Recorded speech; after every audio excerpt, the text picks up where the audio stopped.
You're welcome back to Breakfast Central, News Central Television. It's time for us to find out what big stories are making headlines today. And joining us is journalist and public affairs analyst Habib Aruna. Warm welcome to you, sir, and thanks for joining us this beautiful morning. Thank you for joining us. Yes, there's quite a lot of things happening across the nation. We'll start with our first newspaper, the Daily Times. The headline says, Rivers APC demands Fubara's resignation within 48 hours. This statement is credited to the fractional chairman of APC in Rivers State, Mr. Tony Okocha. But there's been another report that claims that, is not the legal APC chairman. In Nigeria these days, it seems to be everything is factional. There might even be a fractional Habib Aruna somewhere. We're speaking to the original Habib Aruna. Okay, let's look at the other stories on the front page of the Daily Times. El-Rufai defects from APC joins SDP for future political aspirations. There's also a story on rising petrol prices looms as NNPC ends Naira for crude agreement with local refineries. I mean, we don't like that. And some sad news here. Lakurawa terrorists killed 13, razed 7 villages in Kebbi. Let's talk on an EFCC arrest 28 suspected Ponzi scheme operators, and there's also police for kidnap syndicate operation neutralize criminals in Akwa Ibom State. There are a few stories I want us to touch on here. The El-Rufai, I think one of the biggest is the El-Rufai defects from APC joins SDP for future political aspirations. We just had a conversation just before you walked into the studio with the SDP chieftain, a former presidential candidate in 2023, Prince Adewale Adebayo.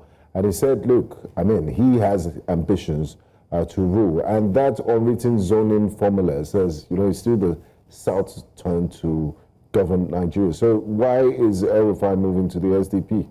What do you make of it? Let me correct an impression. Southern part of Nigeria to produce the president is not in the constitution. It's a working arrangement between the political parties. Okay. It's implicit that since Buhari ruled for 8 years, the South was to rule for 8 years. That is not in the constitution. The constitution gives everybody that right to contest. Right. So if even like that, during when Buhari was leaving, don't forget that Buhari supported Lawan during the primaries. Does this say that that insisted that no, APC must give his ticket to his Sadana to rule, So El-Rufai was instrumental, was very much consequential in making sure that the ticket is given to somebody from the South. You see, when the news came out yesterday that El-Rufai has decided to decamp, it was expected, and we know that he will eventually leave the party because of the acrimony, because of the animosity, the disagreements, and so on and so forth, And he's been consulting. Political leaders across the country, So when he announced SDP, I wasn't surprised because his supporters left APC to SDP a few weeks ago. So it was predictable. Handwriting on the wall. Absolutely, that the man will eventually join SDP. People should not simplify his leaving the APC. El-Rufai is a very, very strong politician, very intelligent. I'm sure people in Aso Rock now are feeling jittery. They should. I'm telling you. See, this man is someone that is not too tall. A very first class guy, first class at ABU. And he can change any dynamic. He has the capacity to change the political dynamics of this country. And El-Rufai is just one of those people that will leave their parties to join SDP. He cannot join PDP. The PDP is a disarray. Allah. Many political jobbers in PDP are there to destroy the party, but they won't be able to settle down and unite to fight. Yeah, but does SDP have the what it structures? takes, exactly. It is the people that makes the party. I mean, but there are people concentrated in your state, there wasn't like a court party until Ladoja became a member of a court party and he won the election. He became the most but we're powerful. talking of pan-Nigeria. No, I'm not telling you that it's people that make the party, and you will see in the next few days that the alignment and realignment. So that means you do not agree that with the narrative that it's political suicide, because that's No. I will come to this program. I will come back here and tell you guys that no. You see, these people are not fools. When this man was about to die, Yaradua, the little Yaradua, Erufai and Yorùbá were aware of his dosa, of his everything, the profile, even the medical record. They came back to Nigeria after the death of Yaradua and play a part in forming APC. You can't jump to political relevance like that. I guess we'll. You know what he's doing? I guess we'll just observe and see. Please remember that you can call in. We'll scroll the phone numbers on your screen right now. Call in. Let's have your contribution. Now, another big story I want us to look at, because Blessings, you and I, all of us have been enjoying this relatively low fuel price. But now, the NNPC is saying it's ending its naira for crude agreements with local refineries. So rising petrol prices will loom. So they've been paying these price wars, $8.60 today, Dangote reduces it. And it seems like the NNPC cannot keep up with this price war, so it decides to shift the goalpost and, say, look, we're ending this crude for naira deal. What do you make of this? And how can we continue to have low fuel? Because that's my concern, and I'm sure it's a concern of most We look at our Nigerians. experience in the past few years, the monopoly of Dangote, the issue of sugar, salt, cement. So I'm not comfortable that Dangote will have a very big impact in controlling the price of fuel. But if you look at... But we're in a free market. Yeah, absolutely. But the past few weeks convinced me that at the end of the day, the price will go down. If it's true competitive market, if you allow the market forces to really determine the price, to go down. So I don't see the NNPC intervention now. I don't think it's stopping Dangote, because you see, Dangote is the biggest producer of oil in Nigeria. It's the biggest. So if you can't stop them, not like that, arbitrarily, without having consequences. So initially it may affect the price, but I think in the long run, the price will stabilize and to go down. Yeah. Okay, and lastly, before we move on to the next, to the Nigerian Tribune, Rivers APC demands Fubara's resignation in 48 hours. The certified true copy has finally gotten to Rivers State. The governor has seen it. He invited the Martins Amorele-led faction for meetings. They refused to honor that meeting. They said it's a great gift. They said it's because his back has been pushed to the wall. That's why he's doing it. Why is he doing it now? What is the way out of this quagmire in Rivers State? If you were to advise the governor, what would you advise him to do? Because the hawks are out for him. The governor is doing the right thing by inviting his enemies. But they've refused to come. According to him, in the interest of the state, the lawmakers are not acting on their own. They're acting on behalf of their boss in Abuja. It's on wiki, And you see, I'm particularly worried that people that are supposed to know, both in Abuja and Port Harcourt, they're not being sensible. These people are saying, some of the supporters of Fubara are saying that if you remove this man by force, you not guarantee security, not guarantee the refining of fuel. We had a conversation with the chairman of Ikwe local government area today, and I raised that point. He said, these are just group of like Boy Scouts that they put together, that nobody's bigger than the state or than Nigeria. Don't underrate them. These same people are the one allowing people, not state actors, to be stealing our fuel. These same people. These same people, these politicians are the one allowing our resources, our own resources to be stealing. To be stolen by people that you don't know. So you understand that not state actors can be very powerful Don't give me that. That's simplistic. These are people that are fueling that crisis to promote their personal interest. So I just hope that good reasoning will prevail. Wike and company should be called to order. Any attempt to remove that man that was elected. Yes, you may not like the way he's ruling, but he was elected by the people. He should be allowed to rule. I don't sit on the fence on this kind of thing. I believe that strongly Fubara should be allowed to rule. And Wike is unnecessarily. But doesn't it seem as though he's overlooking misconduct? Yeah, not obeying court orders. In terms of what?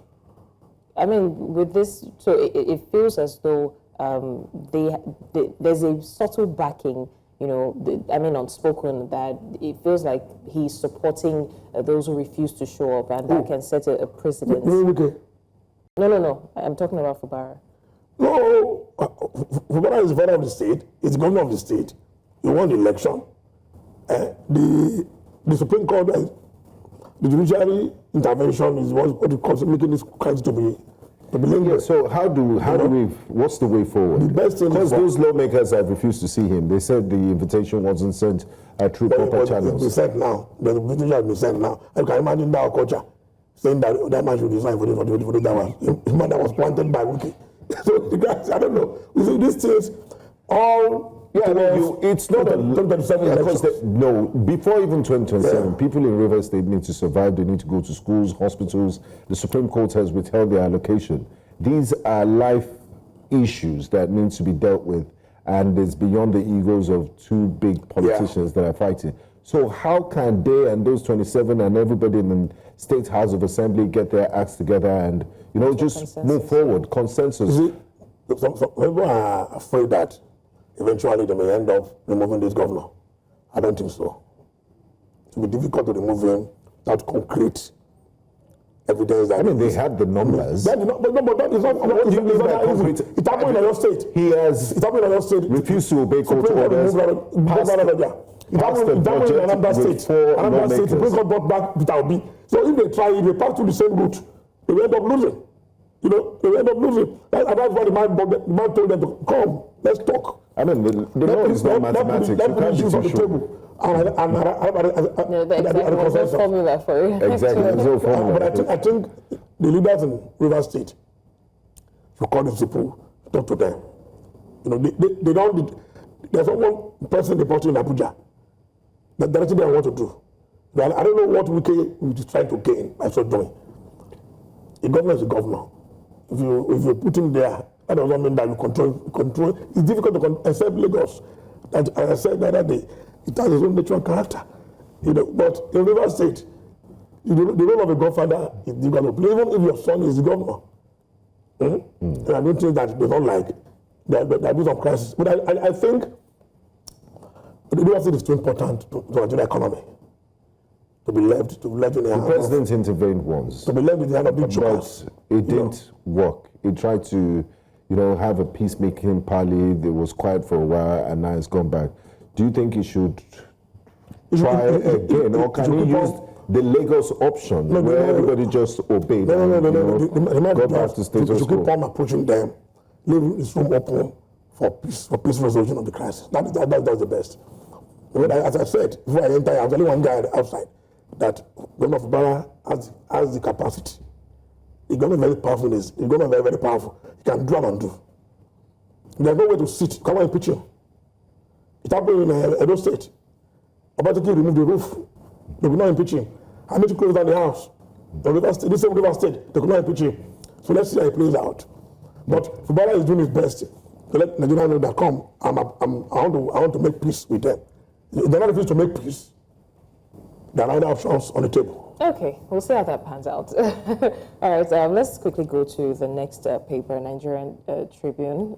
The top stories here are the first on page 3. You see gunmen attack 4 Ondo communities, 20 feared killed, which speaks to the security state of the nation, which I would like for us to talk about. There's also a continuation of our story. Ezekwesili wants Akpabio to step aside in the sexual assault case against him. and also wants Barrow to preside over urgent Senate session. That's the deputy. And then another story there is the story that we've been talking about on page 15. El-Rufai joins the SDP, hints at more defections to challenge APC. Then on page 6, there is the federal government stays within legal borrowing limit despite economic challenges, according to Bagudu, the Minister of Budget. And we still find some other stories, which include Naira for crude policy remains in place, according to Adedeji, the chairman, a technical subcommittee. And another story, over 48 million barrels of crude oil supplied to Dangote in 6 months. Then Rivers APC orders Fubara to resign within 48 hours, which we've also talked about. Assembly issues arrest warrant for electoral chief. These are very interesting stories. I would like for us to start with the Akpabio saga. Right? I mean, I wouldn't exactly go straight by asking what your take is on the whole issue, because it's been dragging for a long time. But now we see Ezekwesili, and I'm sure a lot of others, asking for Akpabio to step down pending when this investigation is carried out. So what do you think about Akpabio still, presiding over matters, being the judge of this whole issue, despite the heavy accusations that were laid on him?